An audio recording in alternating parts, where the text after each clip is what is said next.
Halo Halo semuanya, semuanya, Shalom. Shalom. Gimana? Apa kabar kalian hari ini? Semoga kalian semua sehat-sehat ya. Sebelumnya, selamat datang kembali di ibadah online remaja. Di kesempatan kali ini, aku mau memperkenalkan diri dulu. Siapa tahu kalian ada yang belum kenal sama aku. Nama aku Kayla. Kalau misalnya kalian besok atau kapan kita udah bisa ketemu, terus kalian melihat muka aku, kalian bisa sapa aja, halo Kak Kayla gitu, nggak usah malu-malu. Dan kali ini aku ditemenin sama salah satu teman yang ini teman istimewa banget nih, pasti teman-teman udah kenal, atau mungkin ada yang belum kenal, bisa memperkenalkan diri dulu. Oke, Dek Kaila, ya adik-adik semuanya. Jadi ini Dek Kaila itu cucu saya ya.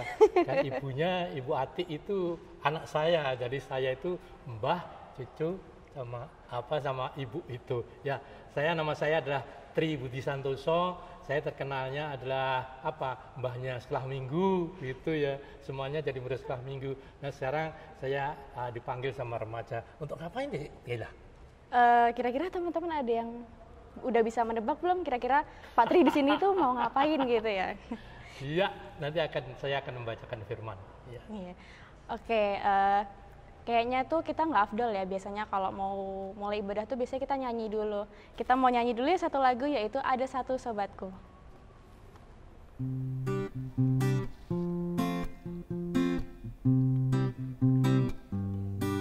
Ada satu sobatku yang setia, tak pernah dia tinggalkan diriku. Di waktu aku susah, waktuku sendirian, dia selalu menemani diriku. Namanya Yesus, namanya Yesus, nama Yesus yang menghibur hatiku. Namanya Yesus, namanya Yesus, nama Yesus yang menghibur hatiku.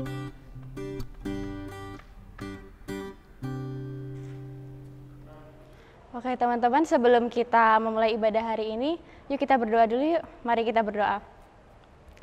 Ya Tuhan Yesus, terima kasih ya Bapak atas segala berkat yang telah Engkau berikan di hari yang sangat indah ini ya Bapak. Terima kasih karena Engkau telah memberikan kami kesempatan untuk kami dapat beribadah meskipun dengan cara online ini ya Bapak. Kiranya Engkau berkati jalannya ibadah ini dari awal, pertengahan hingga akhirnya supaya dapat berjalan dengan lancar ya Tuhan. Terima kasih ya Tuhan, berkati setiap kami yang mengikuti ibadah hari ini. Terima kasih ya Tuhan Yesus, kami berdoa. Amin. Oke, sebelum kita masuk firman, kita mau nyanyi satu lagu dulu, yaitu Bapa Engkau Sungguh Baik.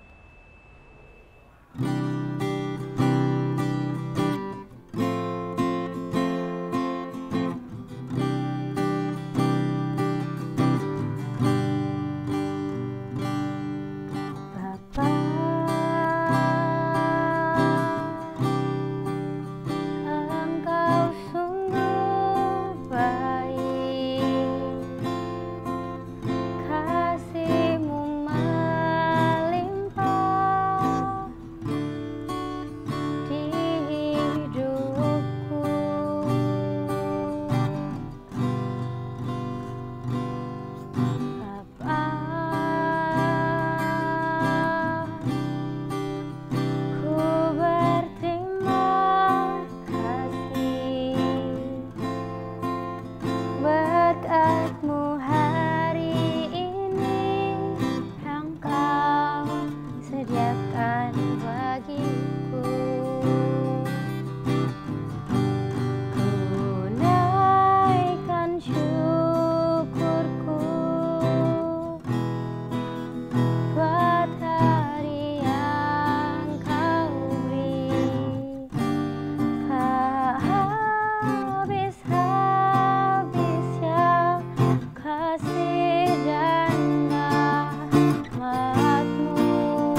Halo adik-adik remaja yang saya kasih. Kita sekarang akan mendengarkan firman dan Pak Tri mencoba untuk menjelaskannya ya, tapi bukan pendeta ya. Jadi kalau salah dimaafkan ya. Oke. Tema yang diberikan oleh Dik Rachel luar biasa hebat dan luar biasa berat gitu.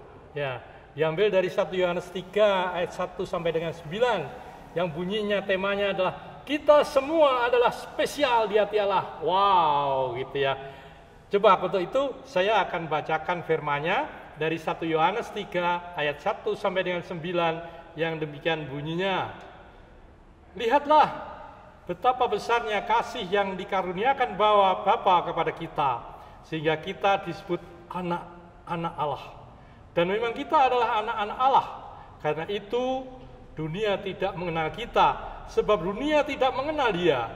Saudara-saudaraku yang terkasih, saudara-saudaraku yang kekasih, sekarang kita adalah anak-anak Allah, tetapi belum nyata apa keadaan kita kelak. Akan tetapi kita tahu bahwa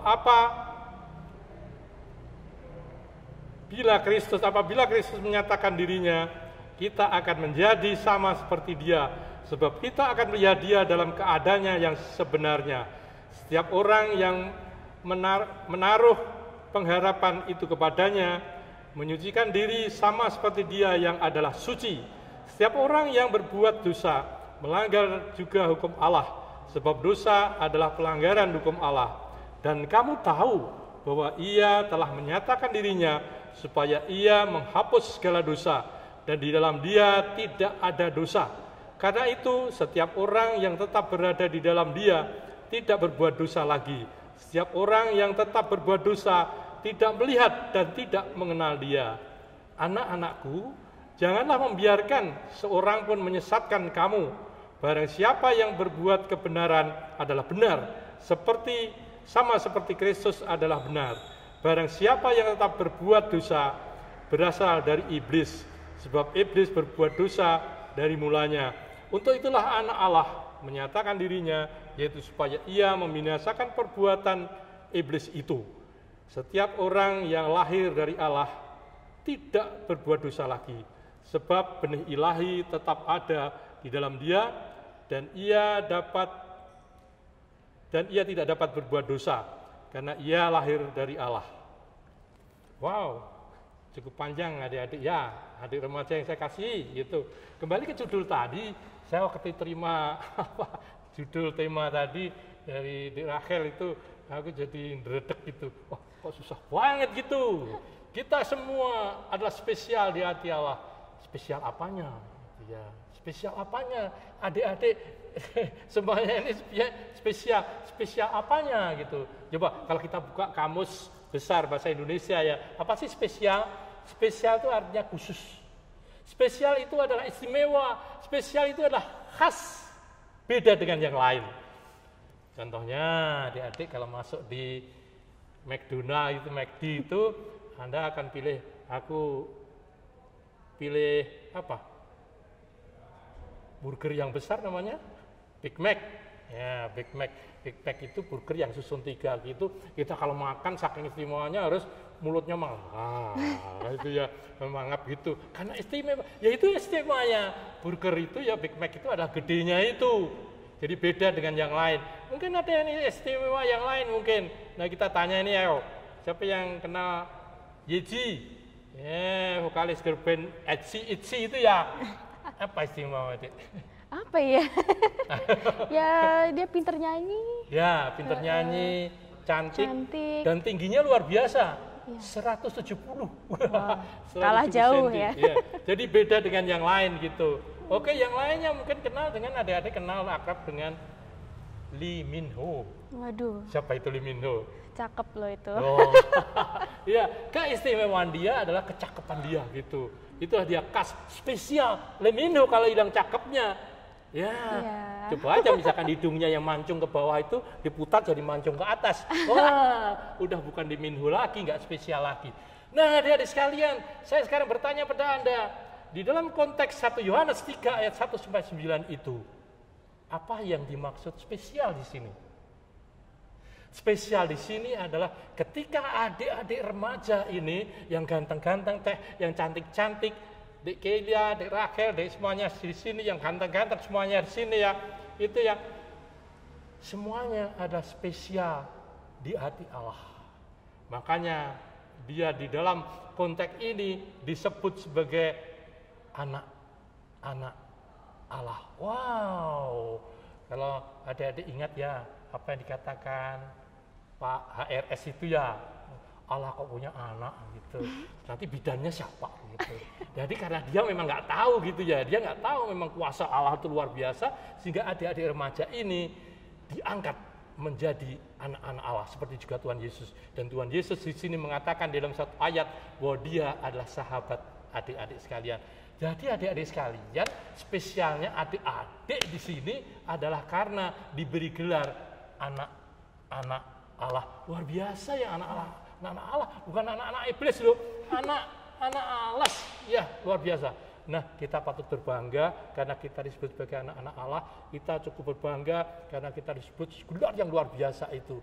Tapi sesungguhnya gelar itu mengandung dua hal. Satu adalah mengandung jaminan. Yang kedua adalah mengandung konsekuensi. Jaminan di sini adalah ayat 3 tadi bilang bahwa saat Kristus datang kita akan disucikan. Jadi intinya apa adik-adik sekalian? Ada teman di sebelah yang mengatakan bahwa dia disucikan kalau dibuat banyak amal gitu. Tapi di sini di dalam ajaran Kristus, ajaran kita, ajaran Tuhan Yesus dikatakan bahwa orang yang percaya pada Yesus, maka pada saat kedatangan yang kedua kamu menjadi suci, kamu menjadi suci. Itu kesucian itu adalah kasih dari Tuhan. Itu terdapat dalam ayat 3. Kemudian ayat 4 dan 5, kalau yang berdosa melanggar hukum Allah maka dihukum. Tetapi anak-anak Allah kita semua ini yang percaya pada Tuhan Yesus justru akan ditebus dosanya.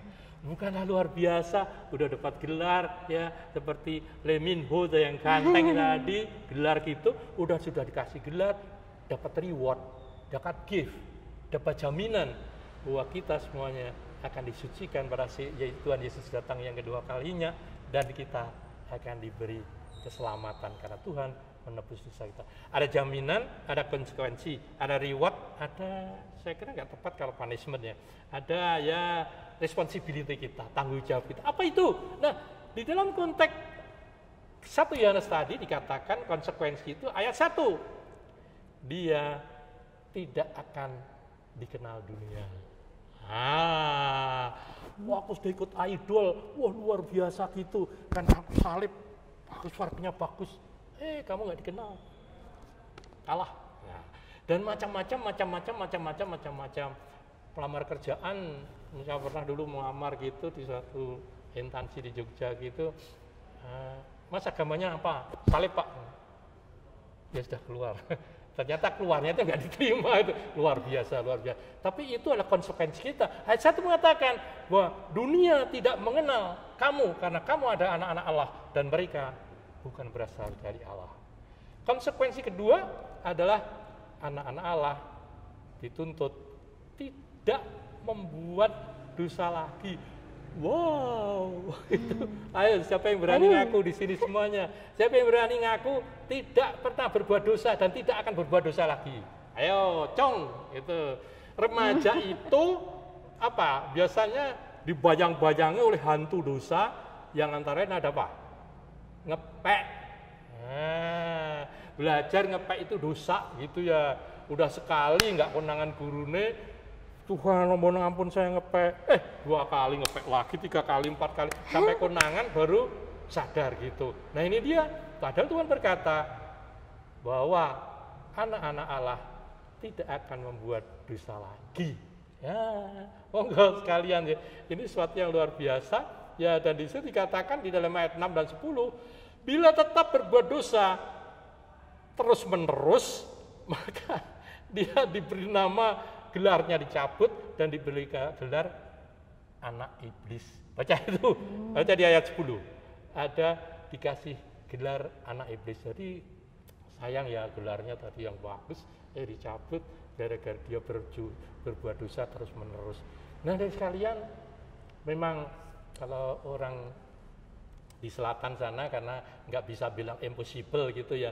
Dia bilang, wah impossible gitu. Iso impossible kok remaja kok nggak berbuat dosa gitu. Wong malam minggu aja disuruh pakai masker, pacaran kok pakai masker, ya maskernya harus dilubangi, ya itu kan apa menjurus ke dalam ya dosa dalam artian harusnya hati-hati, jadi gak hati-hati gitu. Nah dari sekalian memang luar biasa ayat 1 bahwa dia konsekuensinya dia tidak dikenal dunia, ya ampun.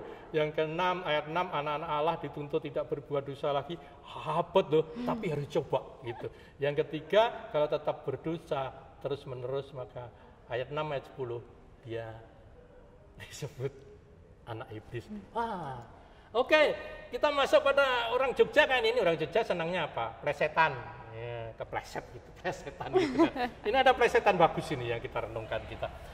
Di dalam 1 Yohanes 1 ayat 8. Nah, ini dikatakan ini bahwa kalau kita bilang tanpa dosa itu penipu gitu.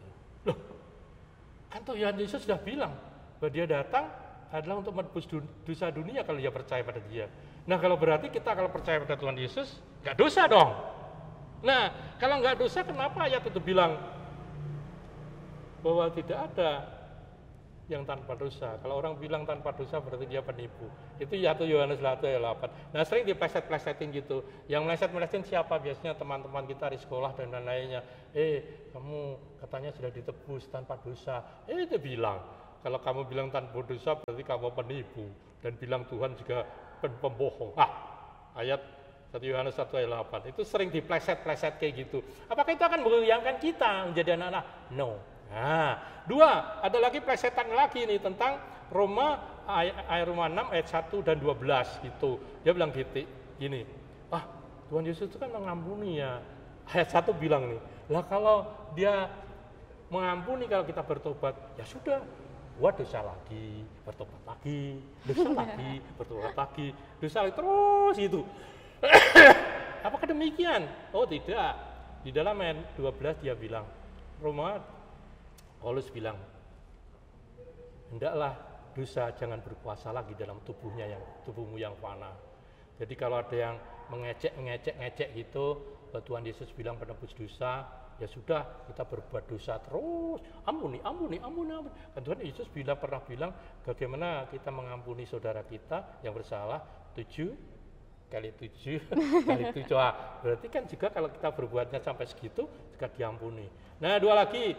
Kemudian di dalam 1 Yohanes 5, 16-17 yang dilarang kan dosa yang mendatangkan maut. Di dalam 1 Yohanes 5 ayat 16-17 itu diminta berdoa supaya orang yang tidak berbuat dosa maut atau murtad itu maka bisa didoakan untuk diampuni lagi. Apa sih dosa murtad? Sekolah minggu ingat ya kasus Beelzebul. Siapa kasus Beelzebul ya? Siapa itu? Ya. Orang Tuhan Yesus menyembuhkan orang sakit, kok dibilang dia itu kan karena itu Yesus itu mbahnya iblis yang bisa menyembuhkan gitu. Dia kan Beelzebul gitu, luar biasa. Dibilang iblis gitulah itu berarti menipu Roh Kudus. Padahal Roh Kudus yang menuntut Tuhan Yesus. Nah akhirnya disebut bahwa dosa yang menyangkal Roh Kudus itu adalah upahnya maut gitu ya. Nah itu, dari sekalian sering itu dipleset-plesetin juga ini. Jadi kitanya ini, kan yang nggak boleh itu kalau dosa yang mendatangkan maut. Kalau dosanya cuman dosanya cuman mencuri makanan temannya, mencopet duit temannya kan boleh aja gitu. Ada yang mungkin tanya, kan ciuman boleh Pak? Ayo kameramen, ciuman boleh nggak? Coba aja. Oke, nanti didiskusikan ya. Katanya ada kalau ciuman dengan cinta, dengan kasih yang agape, boleh, tapi kalau dengan nafsu nggak boleh. Mungkin nanti ditanyakan Mas Ardi sama Pak Pendeta gitu. Tapi intinya bahwa ciuman itu akan menuju sebuah pernikahan, dan pernikahan itu masih jauh dari remaja itu. Nah itu adik-adik sekalian, tadi sudah ada spesialnya apa anak-anak Allah. Kemudian jaminannya apa, diselamatkan dan disucikan pada kedatangan Kristus yang kedua. Konsekuensinya ada tadi, enggak dikenal loh sama dunia gitu. Apalagi kalau sekarang ya, ayo yang rambutnya kelihatan jangan deket-deket aku, orang kafir lu gitu ya. Nah monggo, terus anak-anak dituntut tidak berbuat dosa, berat memang, tapi kita harus lakukan. Bila tetap buat dosa akan menjadi anak-anak iblis. Nah dari sekalian, ini masih 15 menit, masih sebentar lagi. Oke, nah dari sekalian jadi kesimpulannya, terus gimana nih kita anak-anak remaja ini mau ngapain ini? Nah sarannya begini, ada ayat yang bagus, 1 Yohanes 3 ayat 2. Kesempurnaan hidup tanpa dosa mustahil. Tapi ada pengharapan saat Tuhan Yesus datang. Tadi kan lihat kan, adik-adik walaupun ngoyo mau apa, mau setiap kali ngepel gereja mau itu, ya dosa gitu. Kalau keluar dia berdosa ya dosa gitu. Jadi bukan karena perbuatan kita itu dosa hilang. Tapi di sini kan kalau kita walaupun kita berbuat dosa, kita bertobat, kita berpengharapan, punya pengharapan bahwa saat di Kristus nanti datang yang kedua, kita disucikan. Nah, monggo. Tapi bukan alasan loh, yuk buat dosa terus. Awas hati-hati loh. Tingkat kematian COVID yang paling banyak, nomor 2 adalah pemuda dan remaja gitu. Siapa tahu kita besok dipanggil. Ya kita gak harap ya, kita mau yang panjang gitu. Nah kalau gitu sudah terputus lah pengharapannya kalau sudah yang meninggal gitu. Nah monggo, jadi di sini hati-hati, kita pokoknya memang berbuat hidup tanpa dosa itu mustahil, tapi kita punya apa kalau bahasa Inggrisnya? Hope itu. Kita punya hope Sang Kristus ya. Yang kedua adalah apa? Roma 6 ayat 12. Yuk, jangan kita bertekun dalam dosa. Bertekun kok dalam dosa ya, bertekun pacaran gitu masih boleh lah, asalkan pacarannya bener gitu. Belajarlah boleh ya bertekun, tapi kalau bertekun kok dalam dosa, tidak akan diampuni ya. Kalau kita terus-menerus berdosa terus, maka Tuhan Yesus akan bilang tadi di dalamnya ada itu ya, kalau berbuat dosa terus-menerus continue gitu, itu adalah patut disebut sebagai anak iblis gitu. Nah yang terakhir adik-adik sekalian, remaja yang dikasihi, Matius 7 ayat 7, apa ya? Apa dikira? Apa ya ini? Mintalah, maka kamu akan diberi, carilah, kamu akan mendapat, dan ketoklah pintu, maka pintu akan dibuka. Kalau pintunya gede kayak walawang gapit di selatan gitu, wow, susah ya. Harus di sabar. sini, jadi mempunyai arti tadi 3 hal itu, monggo. Walaupun hidup tidak bisa sempurna tanpa dosa, tapi tetap ada pengharapan Tuhan Yesus nanti akan mengampuni kita pada waktu Dia menyatakan diri. 2. Yuk kita sama-sama bertekun untuk tidak berbuat dosa. Usaha kita itu akan dijawab di dalam Matius 7. Yen kowe berusaha, maka kamu akan diampuni. Minta bimbingan Tuhan, usaha tidak berusaha lagi, dan mohon izin kepada Tuhan. Datang minta, terus kalau sudah minta, ketok pintu artinya berusaha. Setelah itu apa? Yang terakhir meminta izin pada Tuhan. Jadi monggolah kita masing-masing, saya kira Gila juga bisa Pak tadi aja dosanya saya kira wah Big Mac 5 disusun gitu ya gitu. Tapi ya monggo kita masih punya harapan Tuhan akan mengampuni kita asal kita bertobat. Dan yang kedua tadi, yuk kita ada usaha kita. Kalau kita berusaha, maka Matius 7 ayat 7 mengatakan bahwa doa dan usaha, maka adik-adik remaja akan disucikan. Saya kira itu adik-adik sekalian, selamat kita sudah dapat gelar spesial, adik-adik sudah dapat remaja yang spesial di hati Allah. Karena remaja adalah anak-anak Allah. Amin. Marilah saudara-saudara remaja yang saya kasih, kita berdoa. Tuhan Allah Sang Bapa di kerajaan surga yang mulia, sungguh kami berbahagia ya Tuhan, karena kami baru tahu atau kami sudah tahu dan ingatkan kembali bahwa kami ini adalah diangkat menjadi anak-anak Allah yang dekat dan dikasih di hati Allah. Luar biasa Tuhan, kami merasa suatu penghormatan yang luar biasa bagi kami semua remaja-remaja diangkat atau disebut dan diberikan gelar anak Allah. Ya Tuhan, kami tahu bahwa gelar itu mengandung konsekuensi bahwa kami harus selalu setia pada Tuhan, kami tidak akan berbuat dosa lagi. Walaupun kami tahu ya Tuhan, tidak berbuat dosa lagi adalah suatu yang mustahil. Tapi Tuhan menjanjikan pada kami, kalau kami berusaha, maka Tuhan akan mengampuni dan akan menyucikan remaja pada saat kedatangan yang kedua, pada saat Tuhan menunjukkan dirinya. Ya Bapak, kami mengucapkan syukur dan terima kasih. Remaja-remaja di GKJ Sari Mulya mengucapkan syukur yang luar biasa ya Tuhan, karena Tuhan telah memberikan gelar yang luar biasa, yang spesial anak-anak Allah, dan Tuhan telah memberikan tuntunan bagi kami. Kalau kami berusaha untuk menghindari dosa, maka Tuhan akan membuka pintu ampun dan mensucikan remaja-remaja ini pada saat nanti kedatangan Kristus. Tuhan, terima kasih Bapak. Bapak, sebentar lagi apakah kami akan mengakhiri kebaktian ini, ibadah remaja ini. Tuhan kiranya menuntun kami semuanya dalam keseharian.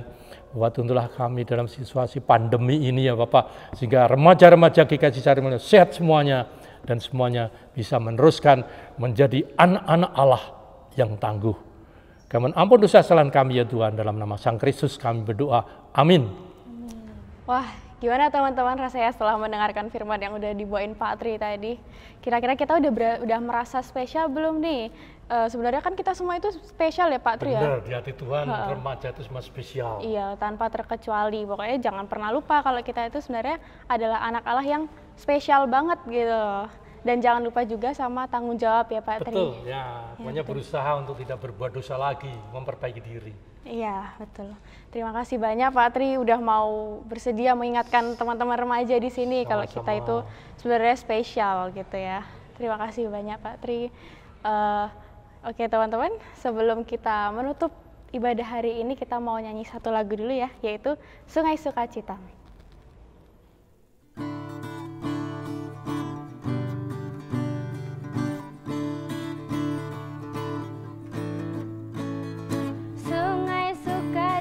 Kamu mengalir dalamku,